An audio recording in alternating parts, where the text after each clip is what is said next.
الحمد لله نحمده ونستعينه ونستغفره ونؤمن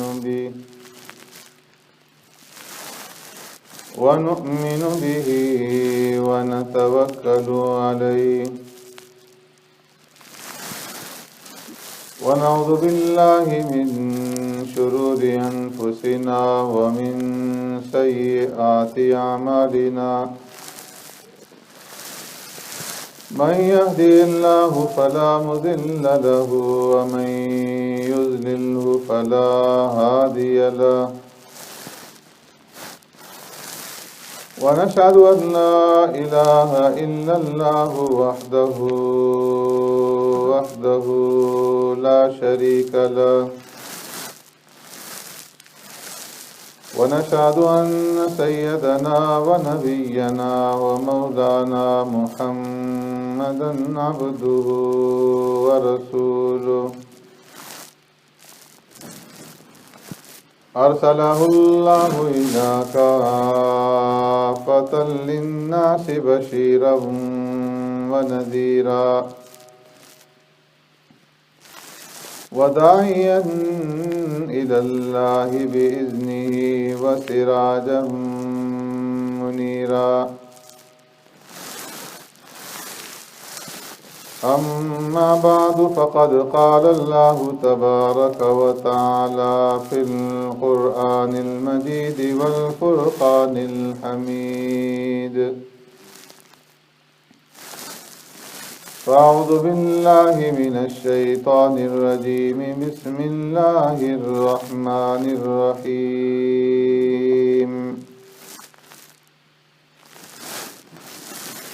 إن الله لا يستحيي أن يضرب مثلا ما بعوضة فما فوقها فأما الذين آمنوا فيعلمون أنه الحق من ربهم وأما الذين كفروا فيقولون ماذا أراد الله بهذا مثلا يضل به كثيرا ويهدي به كثيرا وما يضل به إلا الفاسقين الذين ينقضون عهد الله من بعد ميثاقه ويقطعون ما أمر الله به أن يوصل ويفسدون في الأرض أولئك هم الخاسرون صدق الله مولانا العظيم يا رب صل وسلم دائما أبدا على حبيبك خير الخلق كلهم هو الحبيب الذي ترجى شفاعته بكل هول من الأهوال مقتحم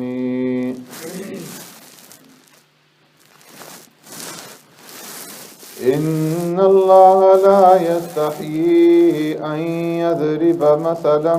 ما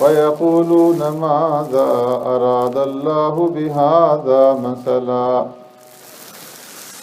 پس وہ کہتے ہیں کہ کیا چاہا اللہ تبارک و تعالی نے اس مثال کے ساتھ، یضل بہ کثیرا، گمراہ کرتا ہے ساتھ اس کے بہت ساروں کو،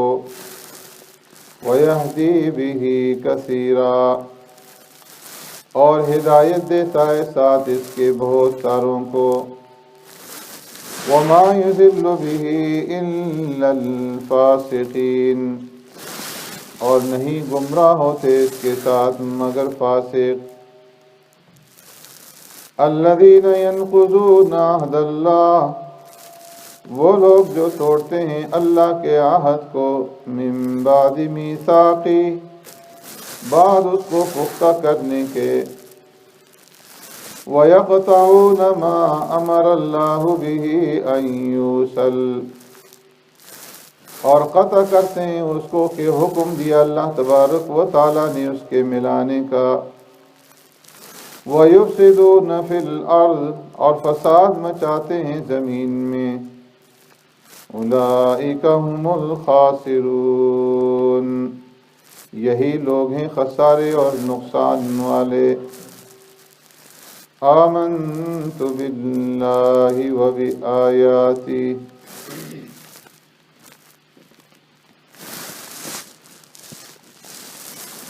میرے محترم دوستو، بزرگوں، بھائیو،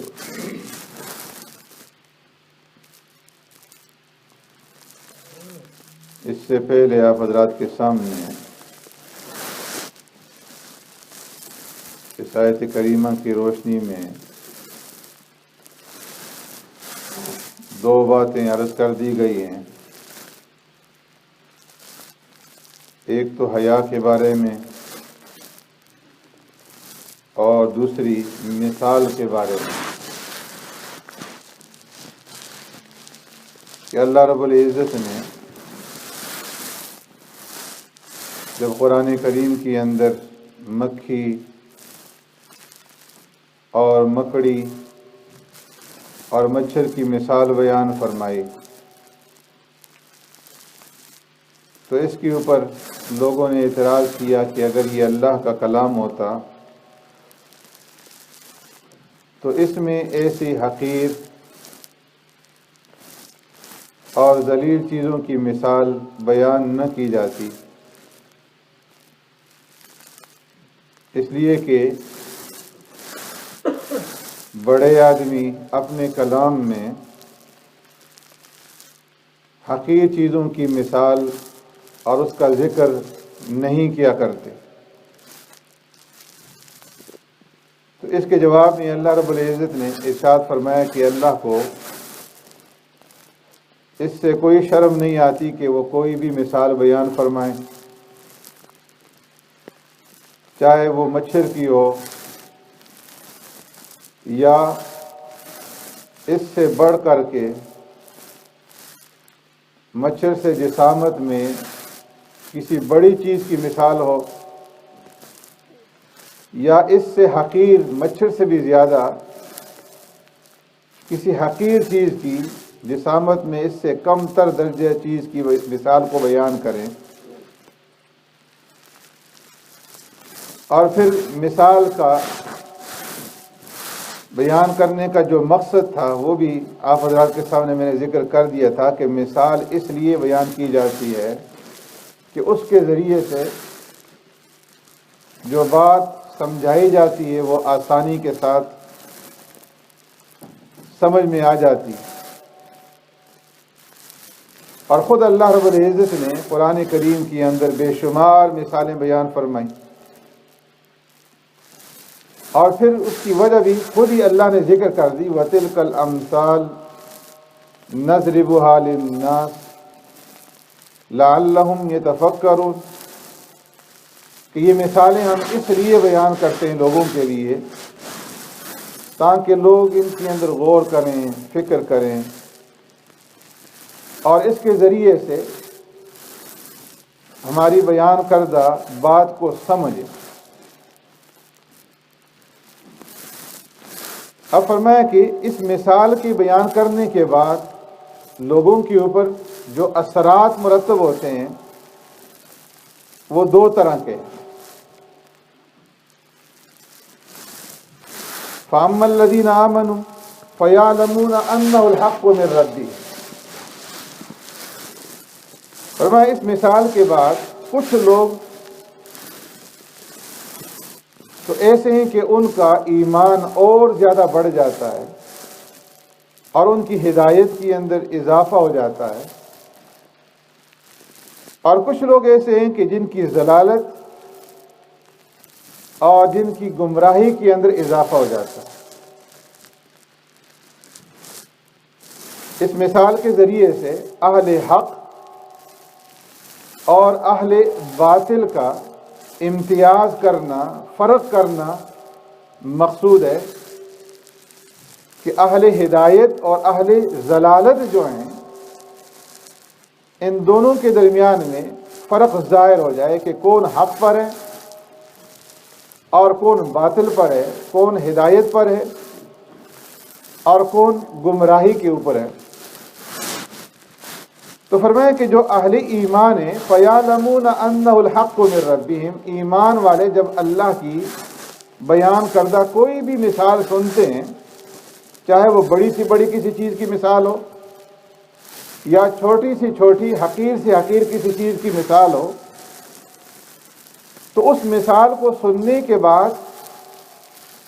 وہ یہ کہتے ہیں کہ انہ الحق من ربہم، کہ یہ مثال ہمارے رب کی طرف سے حق اور سچ ہے، کہ اللہ نے یہ جو مثال بیان کی ہے یہ کسی حکمت کے بغیر نہیں ہے۔ اس مثال کے اندر کوئی نہ کوئی اللہ کی حکمت پوشیدہ ہے، اور اس وجہ سے یہ مثال حق ہے، وہ اس کے اوپر ایمان لے آتے ہیں، اس مثال کو جھٹلاتے نہیں۔ لیکن اہل ایمان کے مقابلے میں وَأَمَّا الَّذِينَ كَفَرُوا، جو لوگ کافر ہیں، انکار کرنے والے ہیں، فَيَقُولُونَ مَاذَا أَرَادَ اللَّهُ بِهَذَا مَثَلًا،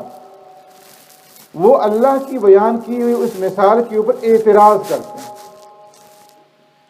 اور اعتراض میں یہ کہتے ہیں کہ اللہ نے یہ مثال کیوں بیان کی، اللہ کا مقصد کیا ہے، اللہ اس مثال سے کیا چاہتے ہیں۔ اگر اللہ نے مثال دینی ہی تھی تو کسی بڑی چیز کی مثال دیتے، کسی عزیز چیز کی، کسی عظیم چیز کی مثال پیش کرتے۔ تو مکھی اور مچھر کی مثال دینا یہ تو اللہ کی شایان شان نہیں ہے، تو اللہ اس مثال سے کیا چاہتے ہیں؟ تو اس طریقے سے وہ اللہ کی دی ہوئی اس مثال کے اوپر اعتراض کرنے کے بعد فرمایا وہ کفر کے اندر اور ضلالت کے اندر، گمراہی کے اندر اور زیادہ بڑھ جاتا ہے۔ فرمایا یضل بہ کثیرا ویہدی بہ کثیرا، مثال دینے سے اللہ رب العزت جو چاہتے ہیں وہ یہ کہ بہت سارے لوگوں کو گمراہ کر دیں۔ جو لوگ اللہ کی دی ہوئی مثالوں کے اوپر اعتراض کریں، اس کے اندر غور و فکر نہ کریں اور اس کے اوپر ایمان نہ لائیں، تو یہ ان کی گمراہی اور ان کی ضلالت میں بڑھنے کا سبب بن جاتی ہے۔ وَيَهْدِي بِهِ كَثِيرًا، اور یہی مثال بہت سارے لوگوں کی ہدایت کا سبب بن جاتی ہے کہ جو اہل ایمان ہیں وہ اس مثال کے اندر غور و فکر کرتے ہیں، تدبر کرتے ہیں، اور غور و فکر کرنے کے بعد ان کا اللہ رب العزت کے اوپر ایمان اور زیادہ بڑھ جاتا ہے۔ تو اسی فرمایا کہ یہ مثال بیان کرنا یہ مقصد سے خالی نہیں، بہت سارے لوگوں کی ہدایت کا سبب بنتی ہے جو اہل ایمان ہے، اور بہت سارے لوگوں کی گمراہی کا سبب بنتی۔ وَمَا يُضِلُّ بِهِ إِلَّا الْفَاسِقِينَ، اور فرمایا کہ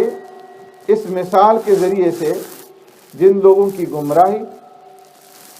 اور جن لوگوں کی ضلالت بڑھتی ہے وہ فاسق لوگ۔ فاسق کسے کہتے ہیں؟ فاسق کہتے ہیں خروج کرنے والے کو، کہ جو لوگ اللہ کی اطاعت سے نکل جائیں، اللہ کی اطاعت سے خارج ہو جائیں، اسے فاسق کہا جاتا ہے۔ اور فسق جو ہے یہ دو طرح کا ہے، ایک تو اس طرح بھی فرمایا کہ فاسق ہوگا کہ بالکل انکار کر دے جس طرح کہ کافر ہے، اور ایک ہے بالکل انکار نہ کرے لیکن معصیت کرے، گناہ کا ارتکاب کرے، اس کو بھی فاسق کہا جاتا ہے۔ قرآن میں جو فاسق کا لفظ ہے زیادہ تر کفار کے بارے میں آیا، لیکن فقہا کی اصطلاح میں فاسق کہتے ہیں اس مسلمان کو کہ جو کلمہ تو پڑھتا ہے، جس کے دل کے اندر ایمان ہے،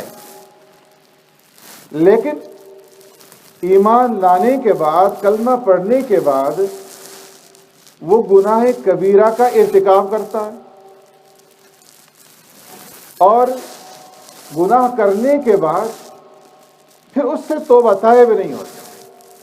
اسے کہتے ہیں فاسق۔ اللہ کی احکامات کے اوپر یقین تو رکھتا ہے،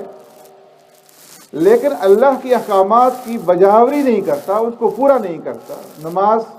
کے اوپر اس کو یقین ہے لیکن پڑھتا نہیں، زکوٰۃ ادا نہیں کرتا، روزہ نہیں رکھتا، تو فرمایا کہ یہ فاسق ہے، نافرمان ہے فقہا کی اصطلاح میں۔ اور فرمایا کہ جو آدمی گناہ کرے اور علل اعلان گناہ کرے، جرت کے ساتھ گناہ کرے، تو ایسا آدمی فاجر کہلاتا ہے۔ تو اللہ نے فرمایا کہ جن لوگوں کی گمراہی بڑھتی ہے وہ کون لوگ ہیں؟ الا الفاسقین، وہ لوگ ہیں کہ جو اللہ کی اطاعت سے نکلنے والے۔ اب یہ کون لوگ ہیں؟ آگے اللہ رب العزت ان کے اوصاف بیان فرما رہے ہیں کہ یہ وہ لوگ ہیں کہ جن کے اندر تین طرح کی وصف پائے جاتے ہیں۔ الذین ینقضون عہد اللہ من بعد میثاقہ، فاسقین کا پہلا وصف یہ ہے کہ یہ لوگ اللہ کے عہد کو توڑتے ہیں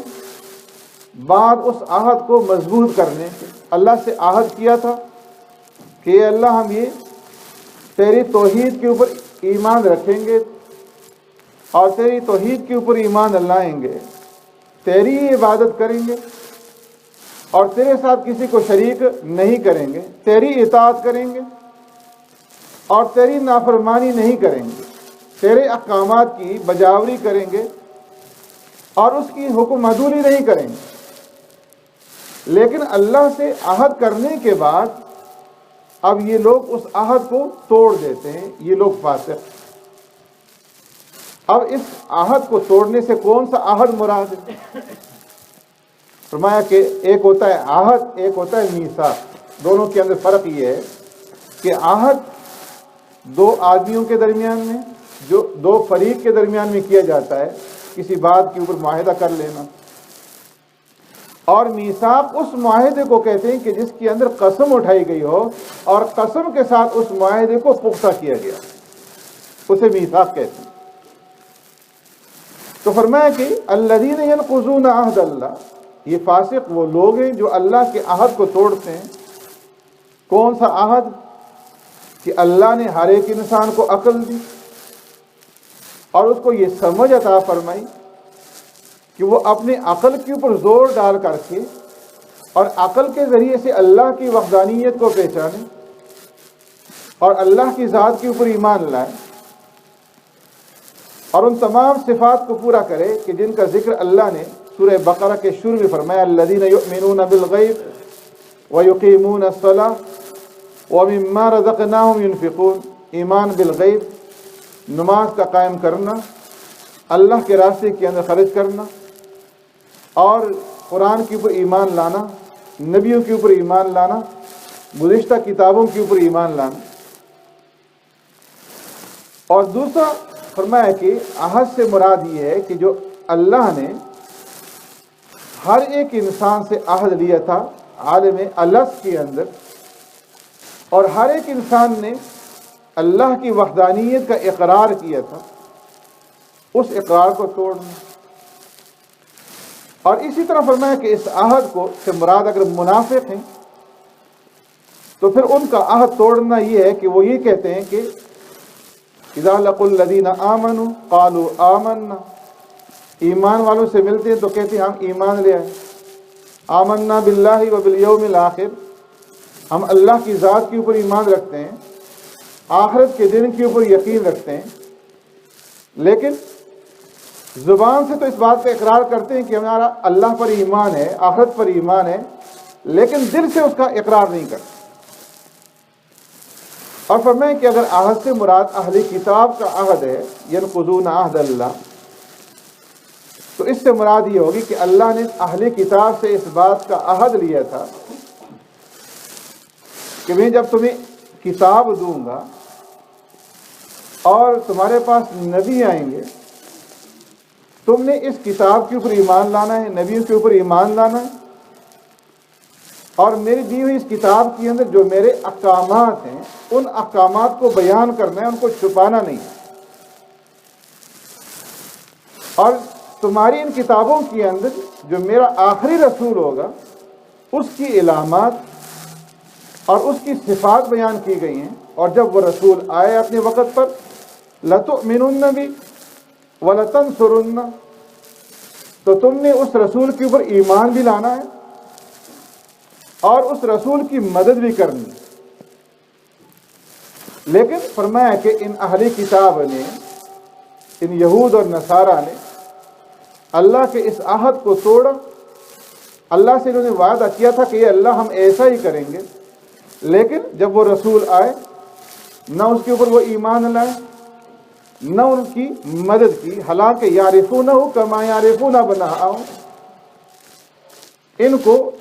اس رسول کے بارے میں اتنا معلوم تھا، اتنا جانتے تھے جس طرح کہ وہ اپنے اولاد کے بارے میں، اپنے بیٹوں کے بارے میں جانتے ہیں۔